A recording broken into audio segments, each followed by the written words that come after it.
Good afternoon and welcome to another episode of the Keswick Ripple Podcast. My name is Jim Lang. I'm the Director of Guest Services here at America's Keswick. And each week we want to bring you a testimony that we hope encourages your heart and life. One of the most dynamic parts of our ministry is that when a man or woman comes to one of our programs and is radically changed by the gospel of Jesus Christ, they are then sent out into their churches, their communities, and families, and God uses them in a mighty way. And so today I want to introduce you to Chris. Chris is a graduate of the Colony of Mercy, so Chris, thank you for taking some time to share your story with us. Why don't you start by telling everyone what your life looked like before coming to the colony? Well, the first couple of years before actually getting here, kind of chaotic and blurry. You know, there's a lot of disconnected memories and just a lot of times that I just don't really remember. And how I ever got to that point, I don't even know. I just let myself go in life. I do know that I kept trying to anesthetize myself. Man gets to a certain point in life where he looks back and he starts reflecting and he just looks at all the failures. And at this point in my life before I came into the colony, I'm pretty much a failed dad, I'm a failed husband, I'm a failed son, and can't keep a job, can't keep money in the bank. So instead of coping, I anesthetized. So how did you hear about the colony and what finally made you decide that you needed to come? Well, the thing that happened that this made me really actually take a step to sobriety in the beginning was being disconnected from my children. My wife had had enough of quitting jobs and not having any money in the house, and she pretty much threw the gauntlet down at me. They would pack up your stuff and go. And my life at the time was one where all she had to do was call the police and would have had a different residence. So I didn't want that for myself. So I obeyed my wife and packed up my stuff and left. But that meant I was going to be separated from my children, and that broke my heart. You know, the one thing I told myself, Jim, was I wasn't going to turn out to be the way I grew up. And unfortunately, I became the way I grew up, and I was passing that on to my children. My wife definitely didn't want any of that happening. So I was asked to leave the family home. And while I was out in the world, even the guys that I was running with didn't want me around because I was worse than they were, according to them. It was Mother's Day weekend, actually, where I had requested to see the kids. I asked Kathy to let me at least see them outside the home. And she did invite me over to the house and let me watch a movie with them. And when the kids were put in bed, she said, "You need help. You need to do something, or you're not staying in this house anymore." And my testimony in the earlier days used to be that, you know, my wife didn't want me, my house didn't want me, my kids didn't want me, my mother didn't want me, and my 1988 Cutlass Supreme didn't want me either, because I kind of let it lapse into disrepair and, you know, no car insurance, no registration. So there was nowhere to really go, and no friends would even have anything to do with me. So I agreed that I would do something about it.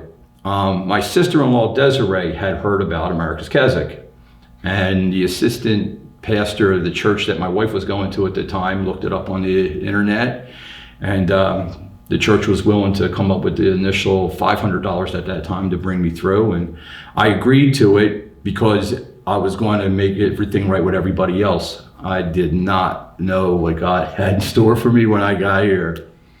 So what was kind of the main thing God taught you, impressed on your heart while you're here that you kind of still cling to today? Nothing in the world has anything for me. You know, I really kind of spent a life where I looked for the world to provide answers for me. You know, I may have grown up a good Roman Catholic boy for a while, but, you know, by the time of the age of 16 came around, I wanted to see what the world had. And I joined the Army and wanted to be all I could be at that time period, and just went out into the world, and it had a lot of empty promises for me, a lot of broken commitments. Nothing really stuck. The verse that hammered me here was 1 John chapter 2, verses 15 to 17. Don't love the things of the world. They're not of the Father. And there's such a biblical truth in there because it connects right back to the fall in the garden that I cling to it, because the three things that are in that verse, in that passage of scripture, definitely speak a truth to me all the time. And the world is gracious enough to present that to me. This is why God has designed what he's designed for your life, to be in him and not in the world. So God does this radical change in your life, and what's neat to see is that Chris is a regular guest of ours here now, and is just involved in a whole different array of things that go on the campus here. And so how does God use you now to minister to others and to serve others? Well, I've been blessed to be part of the Addictions Victorious ministry, which is an offshoot of America's Keswick here. I've been able to facilitate a few different meetings over the years. Now we've been in the Recovery Centers of America. We're bringing the gospel into a secular rehab situation. They've changed a couple of their dynamics. At church, I have an Addictions Victorious meeting there. And I do a lot here. Yeah. You know that. Over the years, I've been, my wife Kathy and I were involved with Families for Christ with Stan and Deanna Marsh. And I get blessed, like the end of the month, be with the teen ministry and men's ministry over the years. God's kept me busy showing me what he would rather see me doing than what the world would have me do. Yeah. And Chris, also, God has you sharing his word at the Colony Chapel now. You preach every once in a while. Yeah, that came from left field. That came from Bill Welty has this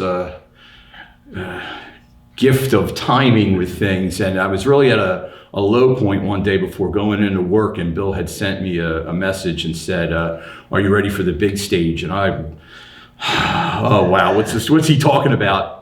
And that's when he offered me to be on the schedule for the Colony Chapel.